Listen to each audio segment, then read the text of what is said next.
A paz do Senhor, meus irmãos. Vamos estar dando início aqui à nossa terceira aula do curso. Sofri um pequeno acidente aí na testa, né? Cortei minha testa hoje, mas graças a Deus deu livramento e não pegou no olho, mas por ser uma área bem vascularizada, ele sangrou bastante, mas graças a Deus está tudo bem. E eu fui acionado agora para trabalhar, então estou tendo que gravar essa aula, são 10 horas da noite agora, mas que bom que a gente tem esse recurso, né, de gravar a aula e não perder, né, a aula, e pode ficar gravado e poder compartilhar isso depois. Mas vamos estar orando para a gente poder iniciar essa terceira aula do curso, né? Ao todo são 8 aulas, a gente está na nossa terceira aula hoje. Amém?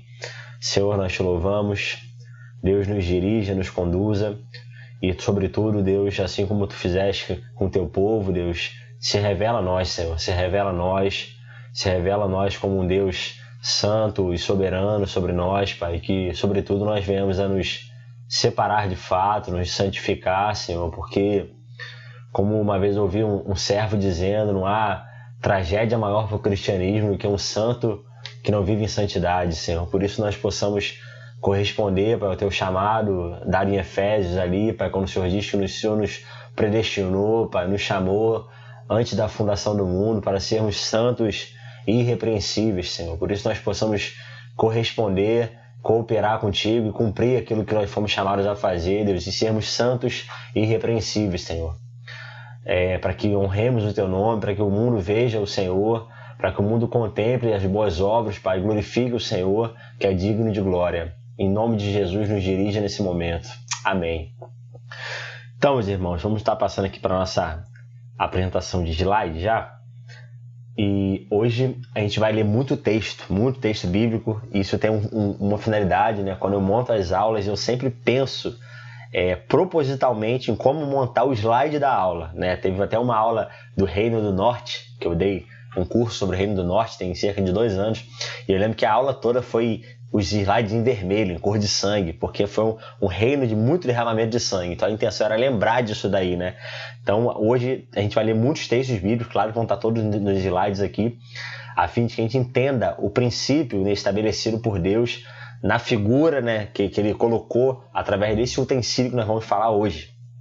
Então, meus irmãos, nós falamos na aula passada, né, sobre o altar do sacrifício, né? Na aula 2 a gente falou sobre o altar do sacrifício, e hoje a gente vai estar falando sobre a pia de lavagem, a pia de bronze, né? Que o texto, a Bíblia não traz especificações claras quanto à pia de bronze, né? No que tange a dimensões, mas a gente tem muitas revelações a partir da pia de bronze. Então, cada parte do tabernáculo, cada utensílio do tabernáculo, que ao todo são 6, a gente começa ali pelo altar do sacrifício, ainda no pátio exterior, no átrio exterior, a gente falou na aula passada sobre isso, a gente tem 3 ambientes no tabernáculo. O primeiro é o pátio geral ali, né, o átrio exterior. Depois a gente entra na tenda da revelação, que é dividida em duas subpartes. A primeira é o lugar santo, que tem 3 utensílios, que é o candelabro, a mesa dos pães da proposição e o altar do incenso. E a gente chega num terceiro ambiente, que é o lugar santíssimo, ou conhecido como Santo dos Santos, é onde tem a Arca da Aliança com a sua tampa, o propiciatório. Então, meus irmãos, a gente ainda está no pátio exterior. A gente está na nossa terceira aula, falando do nosso segundo utensílio, que é a pia de lavagem, a pia de bronze. E hoje a gente vai chegar a falar só sobre esse utensílio, né? Na aula passada a gente falou sobre a porta, falou sobre a cerca, falou sobre o altar. Hoje a gente só vai se ater a falar sobre esse utensílio, porque há muitas verdades. Eu não queria tirar o foco desse utensílio, eu não queria falar sobre outra coisa além, para que a gente não perdesse a revelação que Deus trouxe através desse utensílio, que é a pia de bronze. Então o tema da nossa aula de hoje é lavados pelo Senhor. Nessa pia de lavagem, nessa pia de bronze, a gente vai falar exatamente sobre esse lavar, sobre essa purificação do Senhor e o que isso significa, para onde isso aponta, o que isso representa, o que isso significa para nós, povo de Deus. Amém? Então, meus irmãos, a gente está vendo a figura aí do tabernáculo, o povo todo em volta, como devia ser uma celebração de fato mesmo, né? A gente tem a festa dos tabernáculos, várias festas que o povo vai trazer, né, ao longo da história ali no deserto, para remeter, para lembrar o povo daquilo, da onde eles foram tirados, para onde eles iriam.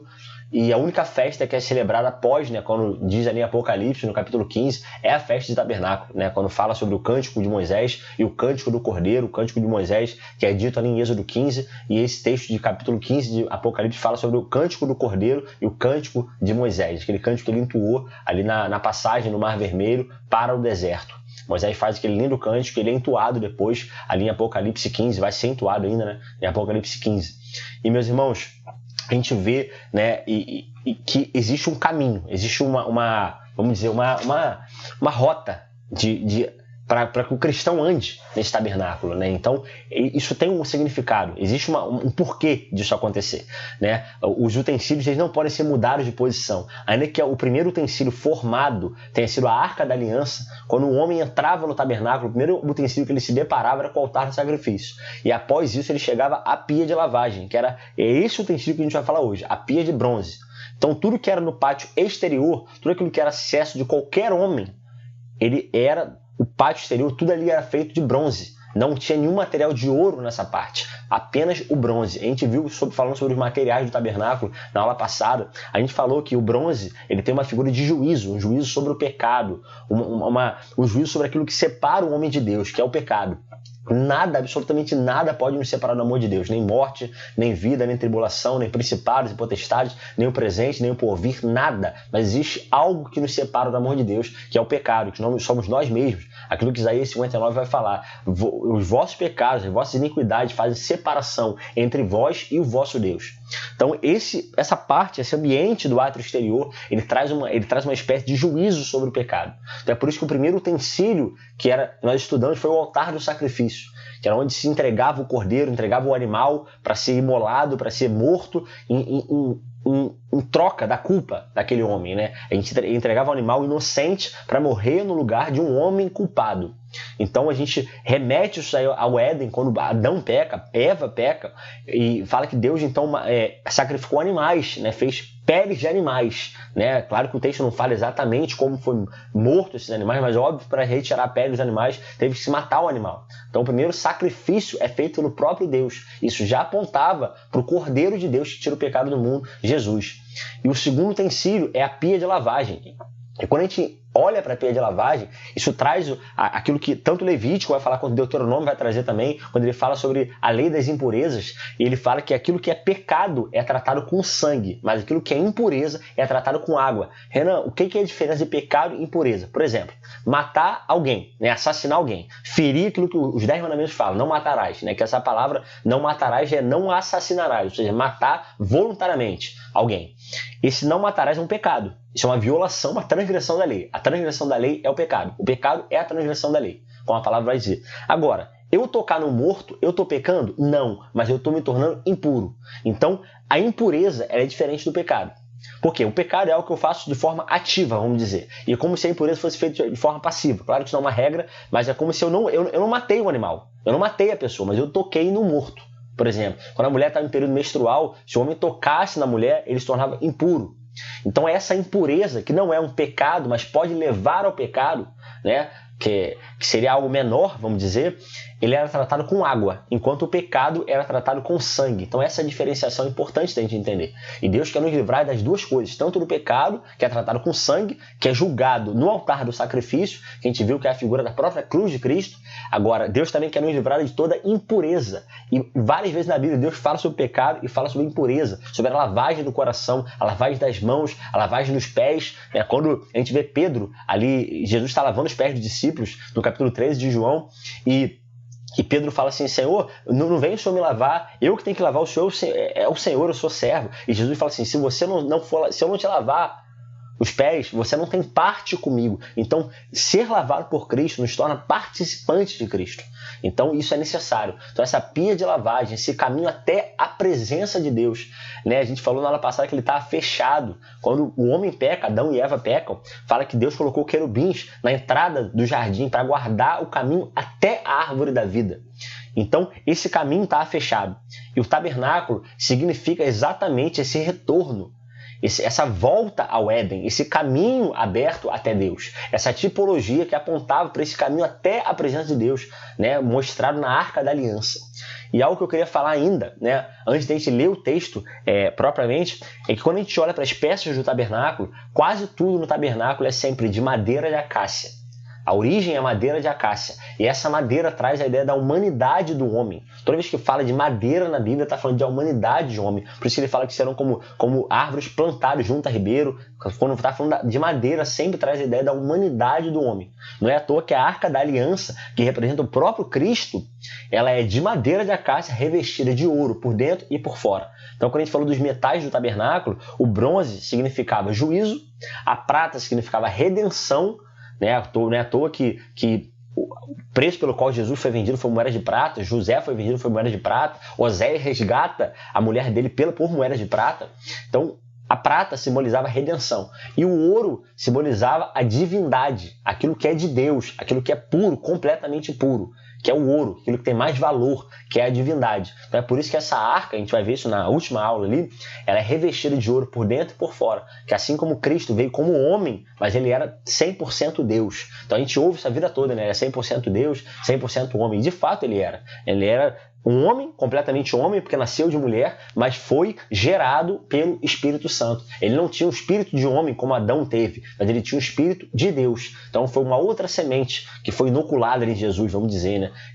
Enquanto o homem recebeu o espírito de homem, Jesus tinha o espírito do próprio Deus, e é por isso que ele pôde expirar, pôde oferecer o Espírito Santo, porque ele tinha o Espírito Santo e não o espírito de homem, mas ele ofereceu, ele expirou uma condição eterna dentro de nós, que é o Espírito Santo. Amém? Então, meus irmãos, a gente vai seguir aqui e essa é a pia de bronze, é um utensílio menor que o altar do sacrifício, e a intenção da pia de bronze, a gente vai ver nos textos aqui que ela tinha uma função principal, a principal finalidade dela e para onde ela aponta na caminhada cristã. O que essa pia vem nos trazer, o que essa bacia de bronze vem nos trazer, que depois nos tempos de Salomão ficou algo tão grande que no templo de Salomão ela ficou chamada de mar de bronze, porque era bem maior, e ali sim a gente tem as dimensões dessa pia. E se tornou um mar de bronze, fala que ela era sustentada por 12 touros. Né? Claro que isso tem uma relação clara com as 12 tribos de Israel, quando Salomão coloca esses 12 touros ali para sustentar essa bacia, isso apontar para as 12 tribos de Israel. Então, meus irmãos, o texto que nos diz como essa pia foi feita é o texto de Êxodo, capítulo 30, versículos 17 a 21. Diz assim: Disse então o Senhor a Moisés: Faça uma bacia de bronze com uma base de bronze, era tudo de bronze, para se lavarem. Coloque-a entre a tenda do encontro e o altar. Eu quero parar até aí. Primeira coisa que a gente vê é que não há especificação das dimensões da pia de bronze. É o único utensílio do tabernáculo que não se fala o tamanho, como era feito. E existe uma razão para isso. A pia de bronze aponta diretamente para a palavra de Deus, para a Bíblia, para a palavra de Deus, a lavagem pela palavra. Então, meus irmãos, não há como mensurar. É aquilo que Paulo vai falar, com a profundidade da riqueza, da sabedoria, do conhecimento de Deus. Não há como mensurar, não há como dimensionar o alcance da palavra de Deus, a profundidade da palavra de Deus. E é talvez por isso o texto não mostre a dimensão, as dimensões, as especificações de tamanho, de largura, de profundidade da bacia, porque ela apresentava justamente, né, a palavra de Deus. Ela representava a palavra de Deus nesse tempo aqui. Enquanto o altar do sacrifício é uma representação da cruz de Cristo, nos purificando de todo o pecado, ou seja, através do sangue, a gente vê a figura da bacia nos purificando de toda a imundícia, de toda a impureza, através da palavra de Deus. A gente vai ver textos que vão falar isso, né, e vão concordar com isso. E uma coisa importante também a se dizer é que todos os utensílios do tabernáculo, todos, exceto 2, né, e as demais peças do tabernáculo, eles eram sempre de madeira de acácia, como eu disse, revestidos de algo. Por exemplo, o altar do sacrifício, ele era de madeira de acácia, revestido de bronze, né, a figura do próprio Cristo, sendo o homem julgando o pecado ali na sua morte, né, na sua crucificação. E quando a gente entra na tenda do encontro, né, na tenda da revelação, a gente vê ali que a mesa dos pães da proposição era um utensílio de madeira de acácia, revestido de ouro. O altar do incenso era de madeira de acácia, revestido de ouro. A arca da aliança era de madeira de acácia, revestida de ouro. Mas existem 2 utensílios que são todos de um material só. É a pia de bronze, que é toda de bronze, ela não tem madeira de acácia sobre ela, e o candelabro, que era todo de ouro, que a gente vai ver que é uma representação do próprio Espírito Santo. Então, meus irmãos, a gente vê que a palavra de Deus não tem humanidade nela. É algo que veio do próprio Deus. algo que veio da boca de Deus, que veio nos gerar para louvor da sua glória. E o candelabro é o Espírito Santo, não é a humanidade do Espírito Santo. Ele é um ser completamente divino. Diferentemente de Cristo, que se fez homem, ele é completamente divino. Então, meus irmãos, isso é importante a gente ver. É aquilo que está julgando o pecado, o bronze, como remete a serpente de bronze no deserto, o bronze julgando o pecado. E continuando aqui, coloque entre a tenda do encontro e o altar. Ou seja, a pia estava num lugar específico. Ela estava entre a crucificação, entre o altar do sacrifício, entre o juízo sobre o pecado e a revelação, a tenda da revelação. Eu dei uma palavra na igreja há pouco tempo e o tema da mensagem que foi dado foi a crucificação de Cristo. E eu falei sobre 3 tópicos, 3 pontos. Eu falei sobre a redenção, a regeneração e a revelação. E quando eu não fiz isso propositalmente na época, mas quando a gente entra no tabernáculo, a gente vê exatamente essa progressão. O primeiro utensílio do tabernáculo traz a redenção do homem, ou seja, um homem que estava escravo do pecado, ele é redimido pelo sangue de Jesus, que é o que Pedro vai falar. Vocês não foram comprados por ouro, por prata, por bronze, mas foram comprados por precioso sangue. Ou seja, aquilo que nos comprou, aquilo que nos redimiu, aquilo que nos trouxe como servos e filhos do Senhor, agora como tendo um novo dono, que é o Senhor Jesus. Ele nos comprou, nos redimiu através de Cristo. Então o primeiro utensílio traz a ideia da redenção do Senhor. Agora, quando a gente passa para a pia de lavagem, a gente não vê uma espécie mais de redenção, a gente vê uma espécie de regeneração, gerando o homem novamente, transformando o homem de glória em glória, purificando o homem da sua imundícia, da sua mácula, que é o que Jesus vai falar a Nicodemos. Ele vai falar assim: Nicodemos, cara, você tem que entender que para você entrar no reino de Deus, para você ver o Senhor, você precisa nascer da água e do Espírito. Ou seja, a pia de lavagem na figura da água e do Espírito. Não é à toa que quando a gente passa na crucificação de Cristo ali, quando aquele soldado enfia aquela lança do lado de Jesus, o que sai de Jesus? O sangue e a água. Ou seja, exatamente uma representação do altar do sacrifício através do sangue e da água, da pia de lavagem. Então, aquele utensílio, esses 2 utensílios ficavam externos. Eles não estavam na tenda da revelação. Porque a revelação só pode ser dada para quem primeiro foi redimido e regenerado. Então, a gente pode conhecer os mistérios de Deus na tenda da revelação e a gente vai caminhar por esse trilho até o final da nossa aula hoje. Continuando. E manda enchê-la de água. Arão e seus filhos, agora sim, lavarão as mãos e os pés com a água da bacia. Quem é que ia se lavar? O povo? Não, os sacerdotes iam se lavar nessa pia. Não era o povo que ia se lavar na pia, eram os sacerdotes. Essa pia era exclusiva para quem oficiava no tabernáculo. E a Bíblia diz em Apocalipse que Deus nos fez reino de reis e sacerdotes. Então todo aquele que é nascido de Deus, aquele que é redimido pelo sangue de Cristo, ele se torna um sacerdote do Senhor. Através da regeneração, ele se torna um sacerdote do Senhor. Então o povo de Deus é aquele que tem a responsabilidade de se lavar continuamente. E o porquê que ele deve se lavar continuamente a gente vai ver ao longo da aula. Toda vez que entrarem na tenda do encontro, toda vez que eles entrarem na tenda, eles devem se lavar. Terão que lavar-se com água para que não morram. Olha que sério. Não é para que eles não sejam punidos, não é para que eles não tomem uma bronca, é para que eles não morram, para que a sua vida seja ceifada. Então, olha como Deus zela pelo seu nome, zela pela sua santidade. Quando também se aproximarem do altar para ministrar ao Senhor, apresentando uma oferta preparada no fogo, lavarão as mãos e os pés para que não morram. Esse é um decreto perpétuo para Arão e os seus descendentes, geração após geração. Ou seja, algo que continuou. Ainda que não seja na sua forma literal, hoje a gente não tem um altar de sacrifício, a gente não tem uma pia de lavagem, mas hoje a gente tem, nós somos sacrifício vivo, como Romanos 2 vai dizer, e nós somos lavados pela palavra do Senhor. Então a lavagem é feita pela palavra do Senhor, pelo Espírito Santo. Que quando a Bíblia vai falar em Efésios 6, ele fala sobre a armadura de Deus, ele está falando que a espada do Espírito é a palavra de Deus. Então, meus irmãos, como isso é sério, como isso é algo sério que Deus nos traz, com um ensinamento claro daquilo que nós devemos fazer como cristãos, como servos do Senhor, como sacerdotes do Senhor, oficiando na sua casa. Nós somos aqueles responsáveis pela purificação de nós mesmos e dos outros. Nós nos purificamos para que os outros sejam purificados. Eu lembro uma vez que eu estava aqui em casa e eu estava disciplinando meu filho, eu comecei a conversar com ele, eu falei assim: meu filho, olha só, você precisa obedecer, você tem que obedecer. E eu ouvi uma voz dentro de mim dizendo assim: e você, está me obedecendo? E eu lembrei das palavras de Jesus para os seus discípulos quando ele diz assim: por causa de vocês eu me santifico a mim mesmo. sabe? Então, assim, Jesus, ele entendia essa questão. Ele se santificava a si mesmo para que os outros, os discípulos, fossem santos. Então, naquele momento, eu falei, eu preciso me santificar, porque se eu quero que meu filho seja um homem obediente e santo diante do Senhor, eu preciso ser santo, eu preciso ser obediente, porque ele pode ver em mim um espelho de santidade, ele pode ver em mim alguém que ele queira ser parecido, alguém que ele queira refletir. Eu falei, filho, eu sempre falo pro meu filho, eu sou um pai imperfeito, mas tentando copiar um pai perfeito. Então, eu espero muito que meu filho olhe para esse pai perfeito.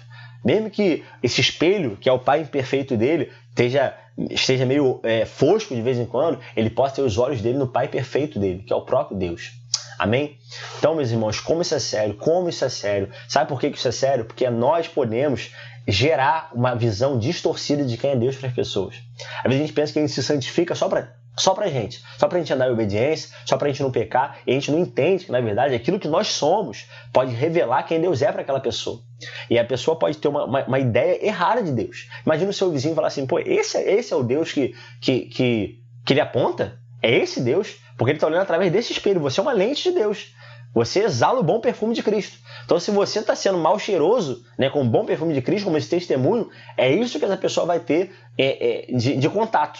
Então, nós somos não só uma espécie, a gente não só se santifica, mas nós nos santificamos para que os outros vejam Deus, para que nós possamos ser, de fato, uma expressão de Cristo nesse mundo. E as pessoas possam ver Deus através da nossa vida. Amém? E, meus irmãos, o texto continua dizendo assim, fez a bacia de bronze e a sua base com os espelhos das mulheres, olha que ensinamento tremendo, que serviam à entrada da tenda do encontro. Colocou a bacia entre a tenda do encontro e o altar. Encheu-a de água. Moisés, Arão e os filhos destes usavam-na para lavar as mãos e os pés. Sempre que entravam na tenda do encontro e se aproximavam do altar, eles se lavavam como o Senhor tinha ordenado a Moisés. Todas as vezes que eles iam oficiar, eles se lavavam. Todas as vezes que eles iam sacrificar o Senhor, eles se lavavam. A Bíblia diz que nós devemos oferecer um sacrifício vivo e diário ao Senhor. Então, todas as vezes nós acordamos, todas as vezes que nós levantamos, nós nos purificamos diante do Senhor. Sabe, nós devemos, assim como a gente todo dia levanta e toma banho, da mesma forma a gente se levanta e se lava pela palavra do Senhor. A gente se lava no encontro com o Senhor. Então, a palavra de Deus é essa água que nos lava. É essa água que nos purifica de toda imundície, de todo pecado. Amém, meus irmãos? Então, olha que tremendo esse ensinamento. A bacia de bronze ela foi feita com os espelhos das mulheres. Olha que ensinamento lindo que a gente vai ter através dessa ação que as mulheres tiveram. Então, a figura, essa pia de bronze, ela traz uma figura muito interessante. Primeira coisa que a gente precisa entender é que era um local de purificação. Não era um local só de lavar o rosto, de acordar, de alertar, não. Era um local de purificação. Ela tinha uma finalidade. Era para que os sacerdotes se purificassem continuamente. Antes de entrar, a primeira coisa que eles faziam não era passar pelo altar do sacrifício. Eles iam direto à pia de bronze para se lavar. Primeira coisa, antes de fazer qualquer coisa, antes de sacrificar qualquer animal em prol do povo, eles se purificavam a eles mesmos, para que os outros pudessem ser purificados. Então nós nos santificamos para que os outros possam ser santificados. Então, meus irmãos, isso é tão sério que o nosso testemunho, quando a Bíblia fala em Ezequiel ali, que Deus fala para Ezequiel assim, Ezequiel é o seguinte, você vai lá, você vai pregar esse povo não vai te ouvir, mas se um desse povo te ouvir, sabe que você ganhou a alma dele, sabe que você foi livre do sangue dele. Agora, se você não falar, você nem pregar, o sangue dessa pessoa recai sobre você. Então, na verdade, a nossa vida, a nossa purificação, a nossa santidade está intimamente ligada à vida das outras pessoas. Então a gente é responsável como igreja, como luz nesse mundo, por dissipar essas trevas. Então se alguém permanece nas trevas, tendo alguém como luz perto dela, a negligência está na luz e nós vamos ser culpados do sangue dessa pessoa. Então, meus irmãos, como isso é sério, como a santidade da nossa vida é sério, porque isso vai gerar diretamente uma influência sobre a vida dessa outra pessoa, que não conhece o Senhor, que não conhece a Cristo, não foi redimida nesse altar de sacrifício que é a cruz de Cristo. Então, isso é necessário, uma lavagem contínua, uma purificação contínua nesse local de purificação, que é a palavra de Deus. A gente precisa se expor continuamente à palavra de Deus. É a palavra de Deus que nos purifica de todo pecado. Por isso que o sangue de Cristo nos purifica de todo pecado. E a palavra de Deus nos nos capacita todos os dias. Essa exposição nos capacita todos os dias a continuar vivendo em santidade. Existe uma santificação inicial que foi dada lá na cruz, nesse primeiro banho que nós tomamos, que nos tirou, sabe, essa imundícia do pecado, nos livrou do pecado, cortou essa bola de ferro que estava no nosso pé, que impedia a gente viver a obediência. Deus foi ali e cortou isso daí. Acabou com o domínio do pecado sobre a nossa vida. Porque a Bíblia fala que a morte reinava. Então ele acabou com o domínio do pecado. E agora a gente precisa viver uma santificação progressiva, uma santificação contínua, de todos os dias. Ninguém toma banho uma vez só na vida. Então a gente precisa se banhar todos os dias. Da mesma forma, ninguém ouve um dia a palavra de Deus e acredita no Senhor e acabou. Não, a gente precisa se expor à palavra de Deus. Porque se a gente não se expuser à palavra de Deus todos os dias, vai chegar os tempos de tribulação. A gente vai ser como aquela semente que foi posta num solo cheio de espinhos. E esses espinhos vieram sufocar, os cuidados da vida sufocaram. E a gente não pôde criar raízes, a gente não pôde frutificar, porque a gente não se expôs à palavra de Deus, que é o alimento da fé. A Bíblia diz que a fé ela vem pelo ouvir e ouvir a palavra de Deus. A caminhada cristã começa através da fé. Agora, essa fé ela só pode ser robustecida, só pode ser alimentada, acrescida, acrescentada através da palavra de Deus. E é por isso que um homem, às vezes, que se converte, vamos dizer, né? Um homem que chega ao Senhor, ele se perde porque ele não se expõe à palavra de Deus. Porque ele não entende que o alimento da fé dele, aquilo que vai alimentar a fé dele, é a palavra de Deus. E não é à toa que a Bíblia traz a fé como uma semente, um grão de mostarda. Não está falando de tamanho, está falando de uma semente. Algo que foi posto de forma muito pequena e se tornou uma grande árvore, a maior das árvores. Por quê? Porque é um exercício de todos os dias ela ser regada com água. E essa água é quem? A palavra de Deus. Então, essa exposição à palavra e ao Espírito, todos os dias, continuamente, faz a nossa fé crescer. Então, o alimento da fé é a palavra de Deus. Então, se a gente não se expuser à palavra de Deus, a gente não meditar na palavra de Deus dia e noite, a nossa fé não cresce. E certamente vai passar o tempo, a gente vai se perder, a gente vai macular esse caminho, a gente vai macular essa caminhada e a gente vai se perder. E foi isso que aconteceu com o povo de Israel. O povo saiu da terra do Egito, o povo saiu, viu milagres grandiosos, mas nunca conheceu de fato ao Senhor. E por não conhecer de fato ao Senhor, Hebreu vai falar que eles foram prostrados pela sua incredulidade, pela sua desobediência, eles foram prostrados na areia do deserto. Olha como isso é sério. A continuidade, a santificação progressiva, continuada, após esse primeiro banho, após essa primeira lavagem, que a Bíblia vai falar, bem-aventurado que eles te lavam as suas vestiduras no sangue do Cordeiro. Um dia nós fomos lavados pelo sangue do Cordeiro. Nós passamos por essa primeira lavagem do sangue do Cordeiro, que foi tirado o pecado de nós. E agora é necessário que a gente se lave todos os dias pela exposição à palavra de Deus, para que a gente não viva de forma impura diante do Senhor, mas de forma pura diante de Deus. Amém? E eu falei, né? Ela é feita toda de bronze, porque ela traz uma ideia de juízo, não tem madeira nela, mas só tem bronze, juízo sobre o pecado. É a palavra de Deus que é uma espada afiada, a espada do Espírito, para combater, para destruir o pecado, para acabar com o pecado na nossa vida. Amém? E eu botei esse tema, né, idolatria e adoração, porque quando a gente olha quando Deus começa a dar as especificações para Moisés de como ele faria o tabernáculo, ele fala, faça conforme tudo que eu tenho mostrado como modelo, né? Como se Moisés tivesse uma visão do céu, ele está olhando ali o tabernáculo celestial, ele começa a fazer um rascunho ali e copiar exatamente o que ele tem que fazer na terra, para que seja exatamente o modelo que ele está vendo. E Deus unge 2 homens ali, chamados Bezalel e Aholiabe, que eram homens habilidosos naquilo ali. Deus fala que derrama o Espírito sobre aqueles homens ali. Eles podem fazer esses utensílios para Deus, né? O tabernáculo ali para Deus. Mas o que eu acho interessante é que nesse tempo, né, no capítulo 32 de Êxodo, enquanto Moisés está recebendo essa revelação lá no Monte Sinai, o que acontece lá embaixo? Fala que os homens então se unem para fazer o bezerro de ouro, né? Começam a apertar Arão ali, Arão, faz um ídolo para a gente, né, dos deuses que nos tiraram do Egito e tudo mais. E fala que Arão então pega o que das mulheres? Fala que ele começa a pegar os pendentes das mulheres, brinco, cordão, os utensílios de ouro das mulheres. Ou seja, aquilo que era uma espécie de vaidade para aquelas mulheres, Arão pega e faz o bezerro de ouro. Ele derrete, né, vamos dizer, e faz o bezerro de ouro a partir dali.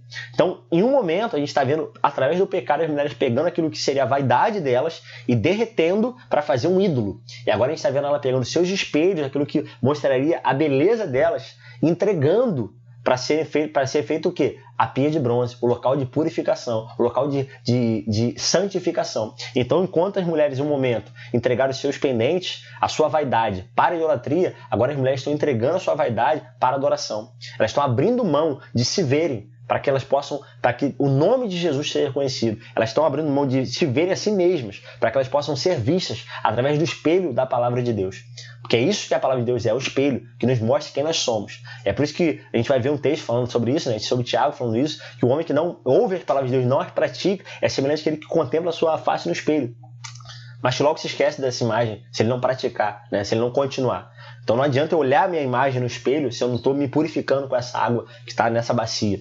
Então às vezes a gente pensa, mas o espelho é de vidro, né? Mas se a gente olhar com as lentes do século XXI, a gente não entende isso. Mas naquele tempo o espelho era de metal, ele era de bronze, ele era de prata. Então esses espelhos de bronze, eles foram postos ali, foram derretidos, né? Enfeitos. Então essa pia de bronze com os espelhos das mulheres. Então a pia de bronze é feita a partir da oferta das mulheres. Então olha a figura das mulheres oferecendo o seu utensílio, né? Que elas abriram mão de se verem, para que outros pudessem ver a Cristo.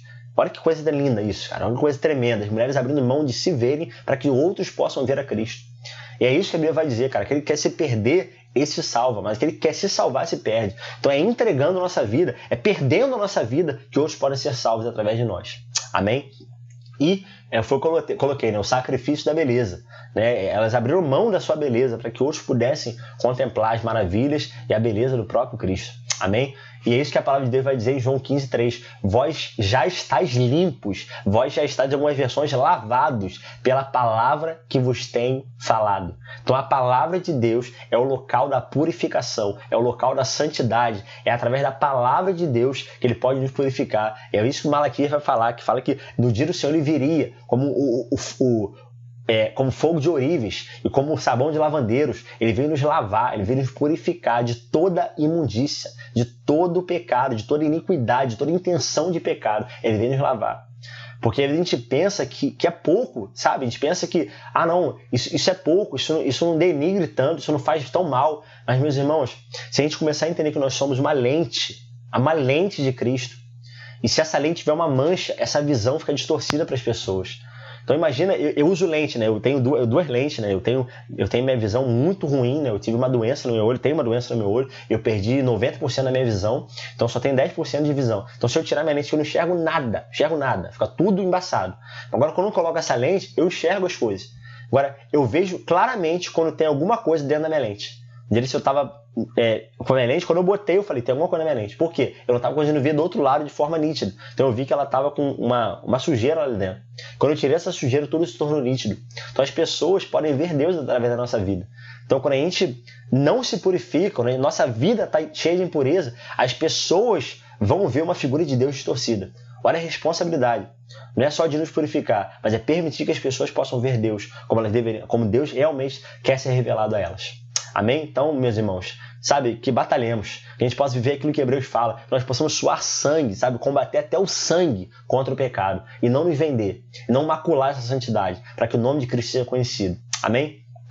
E, meus irmãos, existem algumas coisas que essa pia de bronze nos ensina. A primeira coisa, o reflexo no espelho. Essa pia vazia, ela era um espelho. Depois é posto água dentro dela. Mas ela podia, quando você olhava essa pia, você podia se ver. Ela era um reflexo. E as mulheres abriram mão de se verem só nos seus espelhos, para que todos pudessem ver através desse espelho que é a palavra de Deus. Mas todos nós, com o rosto descoberto, refletindo como um espelho a glória do Senhor. Então nós refletimos a glória do Senhor. Olha a nossa responsabilidade. Olha a nossa responsabilidade de ser santo. Santo e irrepreensível, para que as pessoas vejam Deus.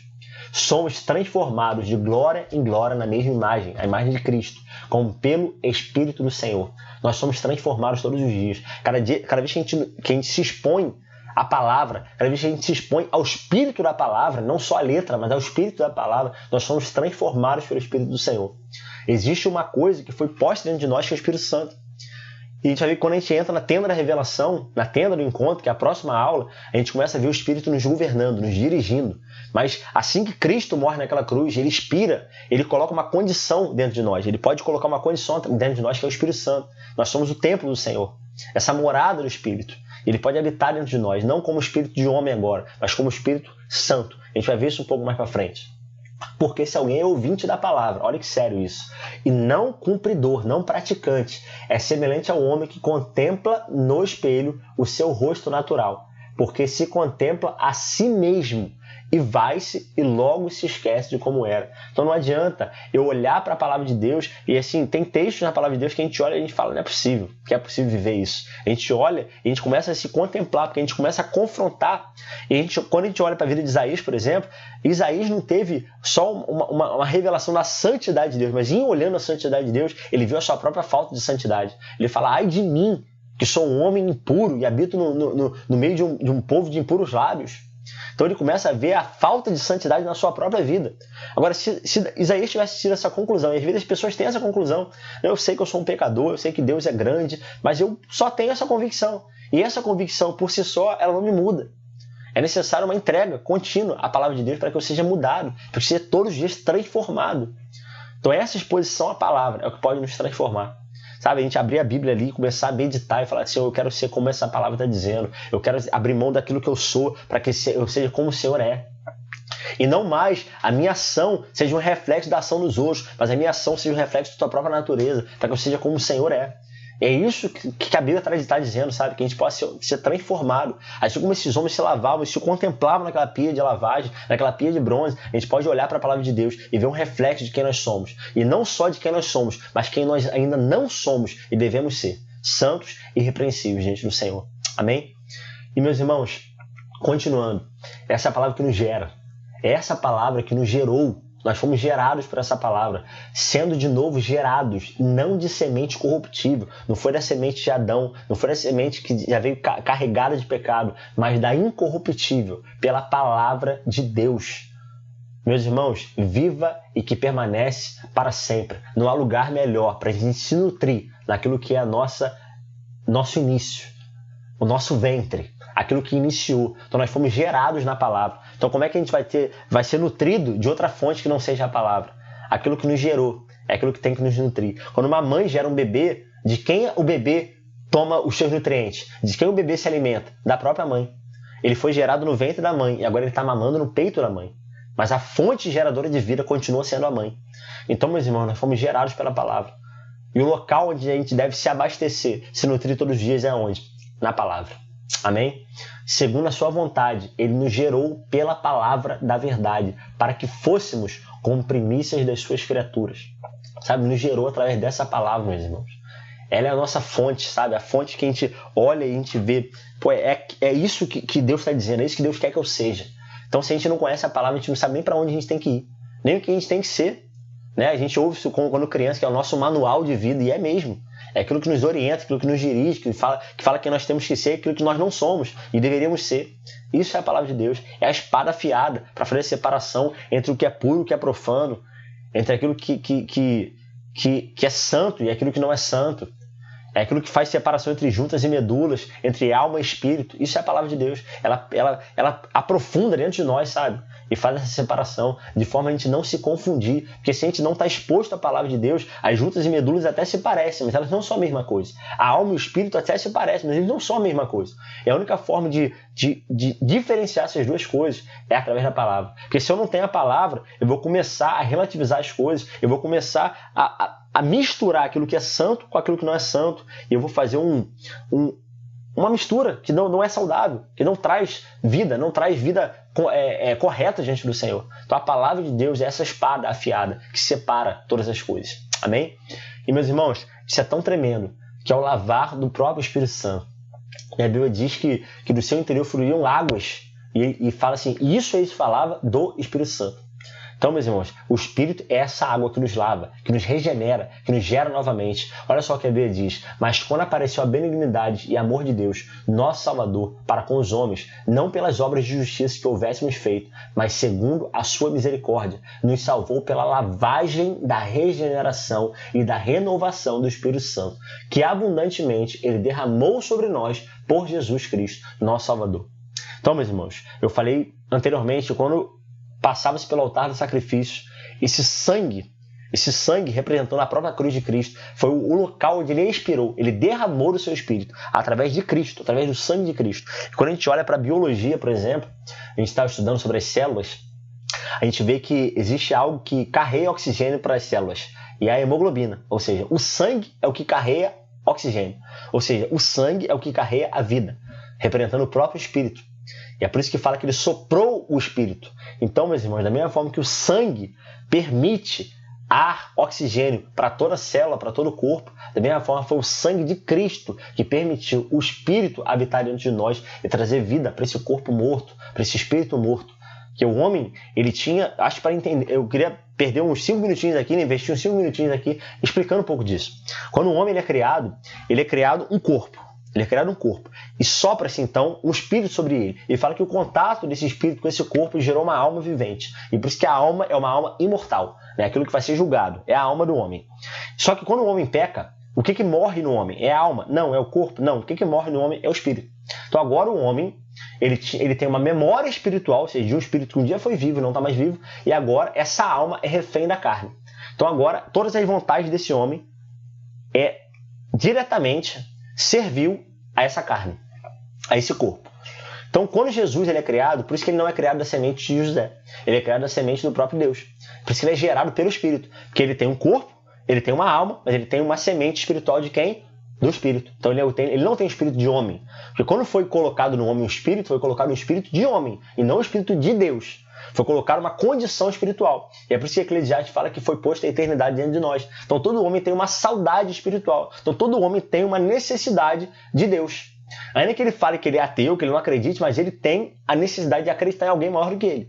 E esse alguém maior do que ele é essa necessidade espiritual que foi posta dentro dele desde o início, lá em Adão. Então quando o homem ele é regenerado, o que é posto dentro dele? Esse homem morto, esse espírito morto, na verdade, ele recebe um espírito de vida, que é o Espírito Santo. Então agora ele tem uma condição espiritual de viver a obediência. Porque agora ele não tem uma alma refém da carne. Agora ele tem uma alma que pode ser influenciada pelo Espírito. Então essa alma está no meio, tendo a carne de um lado e o Espírito de outro. É aquilo que eu busco, que são as obras do Espírito que produzem vida, eu posso tornar minha alma refém do meu espírito. E é por isso que a mudança de mente se dá através do Espírito Santo. E é por isso que o Romano vai falar isso. Não vos conformeis com esse mundo, mas transformai-vos pela renovação do vosso entendimento. Então a minha mente ela é transformada à medida que eu sou exposto ao Espírito Santo. À medida que eu sou exposto à palavra de Deus. E é por isso que a minha mente ela vai ser iluminada através disso. Porque o diabo cegou o entendimento dos homens. Então quando eu me exponho à palavra de Deus, essa palavra que é uma espada afiada, ela começa a iluminar o meu entendimento. Ela começa a desfazer, ela começa a quebrar as fortalezas que foram postas no meu entendimento. É por isso que 2 Coríntios 10:4 vai falar isso. Né? Que as armas da nossa milícia elas não são carnais, mas elas são espirituais e poderosas em Deus para a destruição de fortalezas. Que se colocam onde? Na nossa mente. Sofismas que se colocam na nossa mente. Que tem uma aparência de verdade, mas não são verdade. Então tudo isso está no nosso entendimento. Então o diabo nos faz acreditar que nós somos reféns dele. E eu gosto de usar uma ilustração que é quando acontecia, né, isso acontece um pouco ainda, quando a gente estava em casa e recebia uma ligação de alguém de dentro de um presídio. Ó, eu estou com a tua mulher, eu estou com os teus filhos. Essa pessoa, ela consegue te fazer acreditar, ela estando presa e julgada, ela consegue te fazer acreditar que você está preso e ela está livre. Então ela consegue entrar na tua mente de tal forma que você começa a achar que você realmente está refém dela e ela está com alguém. Da mesma forma, o diabo está julgado. Ele já está derrotado, mas ele nos faz entender, através desses sofismas, que nós estamos na mão dele e ele está livre. Enquanto ele está julgado, nós somos livres em Deus. Então é por isso que a Bíblia vai falar em Gálatas que foi para a liberdade que Cristo nos libertou. Então, meus irmãos, nós somos livres, mas nós podemos nos fazer escravos pelo nosso entendimento. E quando a gente começa, então, a tentar achar outros meios de viver a palavra de Deus, que não pela palavra de Deus, a gente começa a se escravizar. Então, a exposição à palavra de Deus nos faz ter não só uma fé robusta, mas nos faz ter uma convicção clara de quem Deus é e de quem nós somos em Deus, que nós somos filhos de Deus. Amém? Então, meus irmãos, é isso que a palavra vai dizer. Digo-lhe a verdade. Ninguém pode entrar. Eu gosto de uma versão que fala que ninguém pode ver o reino de Deus se não nascer da água e do Espírito. Então o homem ele não tem a capacidade de produzir nada espiritual, a não ser pelo Espírito Santo. É por isso que o homem, no Antigo Testamento, não existia um testemunho interior. O Espírito falava por alguém para esse alguém falar ao povo, porque não existia não existia o Espírito Santo dentro do homem. Então é por isso que ele não poderia ouvir do Espírito Santo, o testemunho interior. Então precisava de um homem falar, um profeta se levantar e falar e dar uma direção para esse povo. Porque o homem ele não tinha mais o Espírito, ele não tinha o Espírito de Deus, ele tinha um Espírito que foi um dia o Espírito de homem que morreu. Então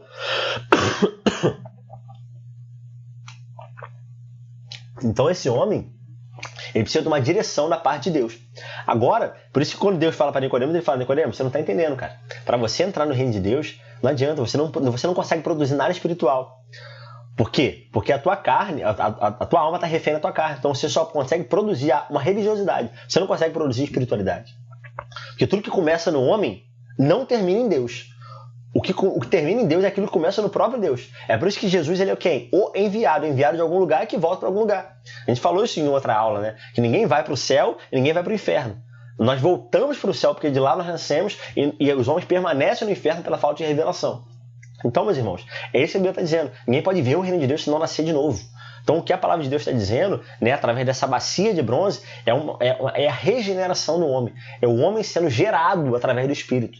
Essa semente incorruptível que é a palavra de Deus. Então, eu passei pelo altar do sacrifício, através da redenção, pelo sangue de Cristo, eu fui redimido, eu fui comprado, agora eu sou propriedade dele, e através disso o sangue do Senhor me purifica de todo o pecado. E agora eu passo para a bacia de bronze para eu ser regenerado, porque eu não posso acessar e ser participante da presença de Deus se eu não tiver a natureza do próprio Deus dentro de mim. E é por isso que a tenda é a tenda da revelação. Então, quando a gente passa pela redenção e após a regeneração, a gente está pronto para entrar e acessar o local da revelação. Então, meus irmãos, a gente tem a condição espiritual dentro da gente, que é o Espírito Santo. E a gente só vai conhecer de fato ao Senhor na tenda da revelação, através da comunhão dos santos, através da oração e através do próprio Espírito. Então, essa continuidade, né, da santificação se dá a uma exposição clara à palavra de Deus, que é onde a gente vai conhecer os atributos invisíveis de Deus, é onde a gente vai conhecer quem Deus é, a gente poder viver a vida conforme aquilo que Deus estabeleceu para nós, né, conforme Ele mesmo estabeleceu para nós, que é que fôssemos santos e irrepreensíveis. Amém?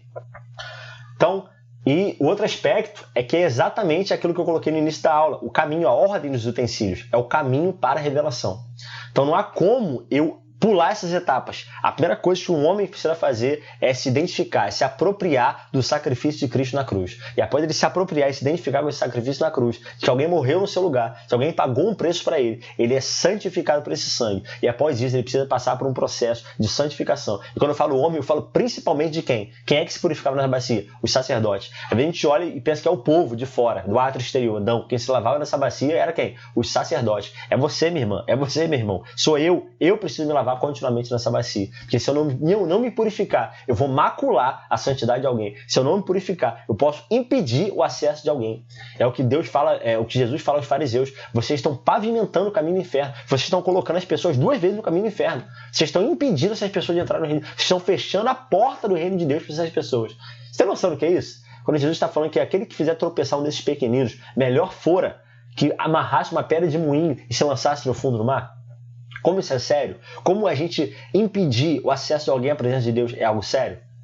Então, assim, às vezes a gente pode macular nossa própria santidade. Agora, no momento que a gente começa a impedir as pessoas de entrarem no reino de Deus, através da nossa falta de santidade, a gente está entrando num caminho muito perigoso. Então, meus irmãos, o caminho para a revelação se dá através de purificação, através de santidade. Seguir a paz com todos e a santificação, sem a qual ninguém verá o Senhor. E é por isso que ninguém poderia acessar a tenda da revelação se não se banhasse, o sacerdote não se purificasse na bacia de lavagem.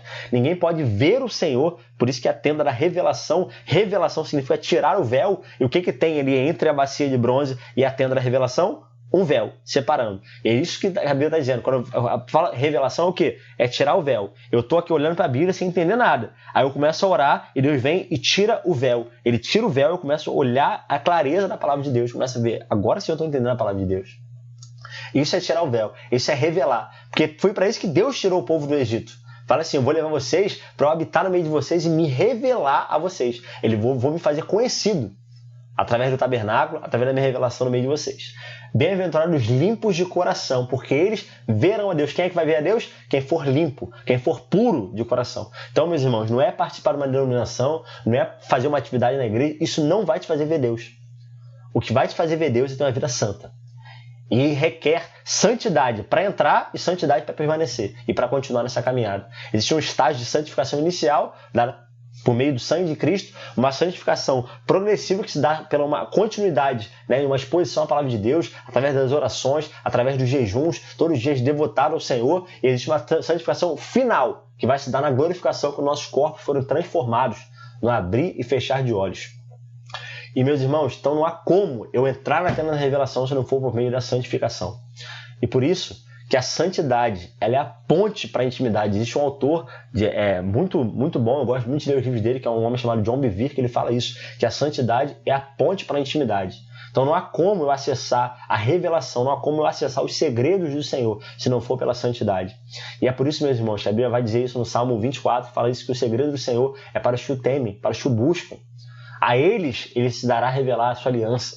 Então é por isso que a tenda é chamada tenda da aliança, a tenda do compromisso, a tenda da revelação. Por isso que o homem que acessava essa tenda, que de fora ninguém conseguia ver, imagina, o homem olhando de fora aquela tenda e falando, o que será que tem lá dentro? Por quê? Porque Deus só se faz conhecido para aqueles que são puros de coração, para aqueles que são limpos de mãos. Então, meus irmãos, a nossa santidade, se nós não nos santificarmos, nós jamais conheceremos a Deus de fato. Nós estaremos no meio do povo, aparentemente servindo a Deus, mas nunca conhecendo a Deus de fato, como Ele é. Então a nossa vida de santidade, ela requer isso. A nossa vida com Deus requer santidade. E é por isso que Provérbios 30 vai falar isso daí. Ele vai falar assim, há um povo que é puro aos seus próprios olhos, mas nunca foi lavado de sua imundície. Olha só, como a gente pode se julgar nós mesmos. A gente pode olhar pra gente e achar que a gente é puro. E aos nossos próprios olhos a gente é puro, porque eu não faço isso, porque eu não faço aquilo, porque eu estou me comparando com quem? Com os demais. Agora, quando eu olho para Cristo, eu começo a me comparar com o próprio Cristo, eu começo a ver quão distante eu estou de quem Deus planejou para que eu seja. Então, meus irmãos, um texto que diz, é um texto de Eclesiastes 10, verso 1, se não me engano, que ele fala assim, assim como a mosca morta faz o perfume exalar mau cheiro, assim um pouco de insensatez ele macula a honra e a sabedoria. Sabe? Então, assim, o que ele está dizendo? É que uma mosca morta, ele acaba com todo o cheiro daquele perfume. Ele vai macular aquela unção, aquele perfume. E quando a Bíblia diz que nós somos o bom perfume de Cristo, esse pouco de impureza, ele vai macular o nosso testemunho para as pessoas. Sabe? Isso é muito sério. Então, um pouco de insensatez, um pouco de estultícia, né, como diz algumas versões, ele vai contra, ele se levanta contra a verdadeira sabedoria. Então, isso é muito sério, isso é muito sério. E essa mosca, quando a gente olha para essa figura, essa mosca ela só pode entrar nesse vidro porque esse vidro estava estampado, porque ele não estava seguro, ele estava sem vigilância. Quando a gente começa a não vigiar a nossa vida, que a gente abre precedente, a gente se torna vulnerável aos ataques do inimigo, e a gente começa a macular essa santidade. Isso vai, então, denegrir e colocar em xeque todo o nosso testemunho diante do Senhor. Então, às vezes, a gente aceita coisas que aparentemente não são pecado, mas são pequenas impurezas. E essas impurezas vão se tornando cada vez mais impurezas. Eu lembro uma vez que eu estava fazendo uma faxina num banheiro e estava tendo aquele refluxo ali, né, de água e tudo mais. Ninguém sabia de onde estava vindo aquela coisa. A água não conseguia descer. Até que alguém enfiou a mão lá no fundo do ralo e puxou um monte de cabelo. Só que aquele cabelo todo não foi de uma vez para ali. Foi um pouquinho, um dia um cabelo, um dia outro cabelo, até que se tornou um emaranhado e impediu das águas fluírem. Da mesma forma, sabe, a gente impede do rio de Deus fluir através da nossa vida por tolerar, por aceitar a imundícia na nossa vida. Sabe? Mas a gente pode falar como Davi falou, Senhor, sonda-me, lá no Salmo 139, sonda-me e vê se há em mim algum caminho mau, guia-me pelo caminho eterno, pelo caminho da vida. Então, sabe, a nossa vida é uma exposição contínua à palavra de Deus, para que Deus possa nos mudar, para que Deus possa nos transformar segundo a imagem do seu próprio Filho, por meio do Espírito. E, meus irmãos, isso é muito sério, não é à toa que o diabo é chamado de Beelzebu. Beelzebu significa o Senhor das moscas, porque essa ideia da mosca traz uma ideia de impureza. Então isso é muito sério, sabe? Quando Jesus está falando com os discípulos, ele fala assim, se vocês guardam os meus mandamentos, aquele que me ama será amado do meu Pai. E eu amarei e me revelarei a Ele, me manifestarei a Ele. Então a forma de Deus se revelar a nós é nós guardarmos os seus mandamentos, é nós amarmos o Senhor de fato. E a prova do nosso amor é nós guardarmos os mandamentos do Senhor. Eu lembro uma vez que eu estava brigando com meu filho, né? Ele tinha feito uma coisa errada, ele virou para mim e falou assim, pai, eu te amo. Eu falei, não, filho, você não me ama. Porque se você me amasse mesmo, você me obedecia. Porque a maior prova do seu amor por mim é a sua obediência. Né? Eu ouvia muito isso quando eu era criança, né? Às vezes meu pai falava isso, falava assim, meu filho, o maior presente que você pode me dar é a sua obediência. E é de fato isso, sabe? Eu acho que o que Deus mais requer de nós é isso, a nossa obediência. Porque é por isso que a Bíblia fala sobre aperfeiçoar a santidade no temor do Senhor. E o temor do Senhor é o quê? O provérbio vai dizer, é o princípio da sabedoria. Então, temendo ao Senhor, nós podemos realmente viver uma vida de santidade. E a santidade É a porta, sabe? É a ponte até uma vida de intimidade. Não é um fim em si mesmo, mas a santidade é o que nos leva à intimidade com o Senhor. É o que nos leva à tenda da revelação, onde Deus se revela, onde Deus mostra seus segredos. Então não haveria como o homem entrar na tenda da revelação, que é a nossa próxima aula, é o lugar santo. Né? O lugar santo, lembra que era o átrio exterior, o lugar santo e o santo dos santos? Não haveria como o homem entrar no lugar santo se não fosse por meio de santidade, uma vida purificada diante do Senhor. E eu queria terminar, né, essa aula antes, até dizer um texto de Cantares que fala sobre raposinhas que destruíam as vinhas. Sabe? Às vezes a gente pensa que são coisas grandes, que vão destruir a nossa vida, mas são as raposinhas, são as coisas pequenas que vão entrando na vinha e vão fazendo um grande estrago na nossa vida, vão deixando um grande rastro de destruição na nossa vida.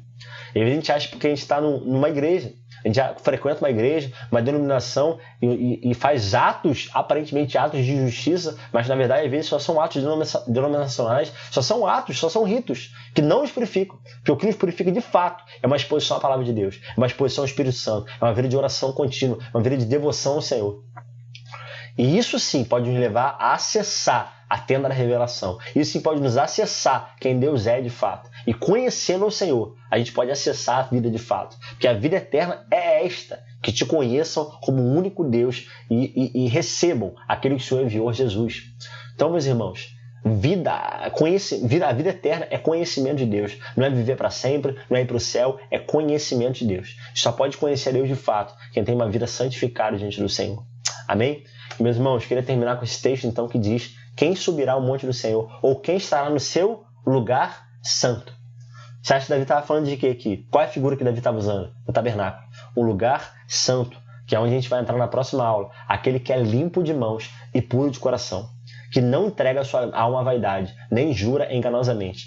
Então, às vezes, a gente não conhece a Deus de fato. A gente não está tendo nada da parte de Deus. A gente não está recebendo conhecimento de Deus. Porque a gente não está dedicando a nossa vida a uma vida de santidade. Porque, meus irmãos, se a gente não santificar, a gente jamais conhecerá Deus como Ele é. Jamais. Sabe? Mas porque um dia Deus se revelou a nós.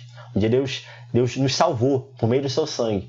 Se revelou a nós. E nos deu o seu Espírito. Nós podemos viver uma vida de santidade hoje. Nós podemos nos purificar de toda imundície e não viver só uma vida de ritos, sabe? Não haver uma vida de religiosidade. Porque aparentemente aqueles fariseus se achavam muito santos. Mas a Bíblia vai chamar eles de sepulcro caiado.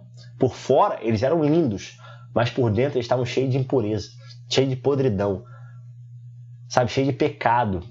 Então, meus irmãos, que a gente não seja como esses homens. Não seja como essas pessoas que têm uma aparência de santidade, mas estão mortas. Né? Como a igreja de Sardes, tem nome de que vive, mas está morto. Porque Deus requer de nós uma coisa apenas: sede santos, porque eu sou santo. Então Ele espera de nós que nós sejamos santos, porque a gente pode impedir o acesso de outras pessoas pela nossa falta de santidade. Eu lembro, queria terminar essa aula contando uma experiência que aconteceu quando eu era adolescente ainda. Eu estava num culto de consagração dos jovens e a gente estava orando ali e tudo mais, todo mundo de mão dada, os jovens fizeram um círculo de oração e no final um dos rapazes se levantou e falou assim: Deus quer fazer algo no nosso meio. Ele falou assim mesmo: Deus quer fazer algo no nosso meio. Um jovem, devia ter uns 17 anos, mais ou menos 18. Mas ele não pode. E começou um a olhar para o outro e falou assim: ele não pode porque tem uma pessoa aqui dentro que está impedindo isso. E a gente estava dando todos de mão dadas, é como se um elo dessa corrente tivesse quebrado e impedia que os demais recebessem de Deus. É como se Deus desse algo para alguém e em algum momento não conseguisse passar para o outro lado, né? Porque aquele elo estava quebrado. Ele falou assim: tem uma pessoa aqui que ela precisa se consertar com Deus. E se ela não se consertar com Deus, ela vai impedir que todos aqui recebam da parte de Deus aquilo que Deus quer dar.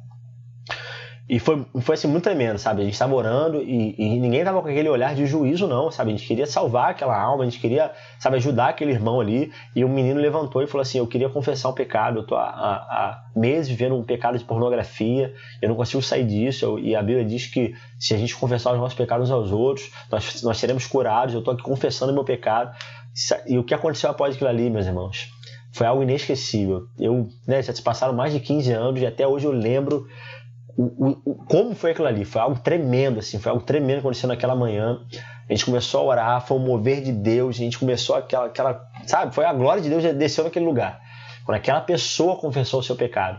Então a falta de santidade dela estava impedindo de Deus fazer algo tremendo no nosso meio, sabe? Então às vezes a gente impede que a nossa célula, a gente impede que a nossa escola, que a nossa faculdade, que o nosso trabalho, que a nossa família veja Deus, porque a gente não está se santificando. E a gente nunca vai conhecer a Deus de fato, se não for por meio de santidade. Sabe, que Deus possa incomodar o nosso coração, né? O pastor Russell Shedd, ele falava isso, que o amor do Pai, que a graça de Cristo e a incomodação do Espírito seja sobre vocês. Sabe, que o Espírito Santo venha nos incomodar, para que nós possamos, sabe, pegar essa tocha de Deus e passar pelos corredores da nossa vida, vendo aquilo que Deus precisa mudar de fato, né? Às vezes a gente nem sabe, como Davi fala, livros dos pecados ocultos, a gente nem sabe o que está acontecendo, mas a gente precisa confessar algo para alguém, a gente precisa abrir mão de coisas que a gente está vivendo, e para que a gente possa viver de fato uma vida santa diante do Senhor e não macular isso, sabe? Que a gente possa entrar nessa tenda da revelação, para que a gente possa acessar esse lugar santo, porque só quem vai acessar esse lugar santo é aquele que é puro de mãos e limpo de coração. Amém? Deus possa nos ensinar através desse utensílio, que é a pia de bronze, é a pia de lavagem, é a palavra de Deus. A gente possa se expor a essa palavra e ser purificado, se deixar ser purificado pelo próprio Espírito da palavra. Amém? Senhor, nós te louvamos. Deus, a tua palavra foi comunicada, exposta, mas só o Senhor pode realmente tocar-os e mudar e transformar o entendimento dos meus irmãos. O meu entendimento, Deus, que o Senhor possa nos ensinar, Senhor. O Senhor possa nos ensinar e possa nos purificar, Senhor, de toda imundície, de toda mácula, de tudo aquilo que é um empecilho ao teu mover, de tudo aquilo que impede alguém de te conhecer, Senhor. O Senhor é muito maior do que nós, mas o Senhor deu para a tua igreja, Pai, a tua igreja, o meio pelo qual o Senhor quer materializar os teus atributos invisíveis, Pai. O meio pelo qual o Senhor quer manifestar o teu amor, a tua graça, Senhor. O meio pelo qual o Senhor quer realmente se expressar, Deus. Nós somos uma expressão do Senhor a esse mundo e nós queremos, de fato, Senhor, sermos esse recipiente de glória, Senhor. Em nome de Jesus, Pai, assim como aquele jumento levou o Senhor sobre os lombos, Pai. Nós queremos ser aqueles que vamos levar a tua glória sobre os nossos ombros também, Senhor. Em nome de Jesus, Pai, nos leva uma vida de santidade e pureza, Pai, para que nós possamos te ver, Senhor, te ver, e os homens possam te ver através de nós. Em nome de Jesus, Senhor. Obrigado, Senhor. Em nome de Jesus nós te louvamos, te bendizemos, te agradecemos. Amém. Glória a Deus. Amém, meus irmãos. Glória a Deus. Deus abençoe a todos.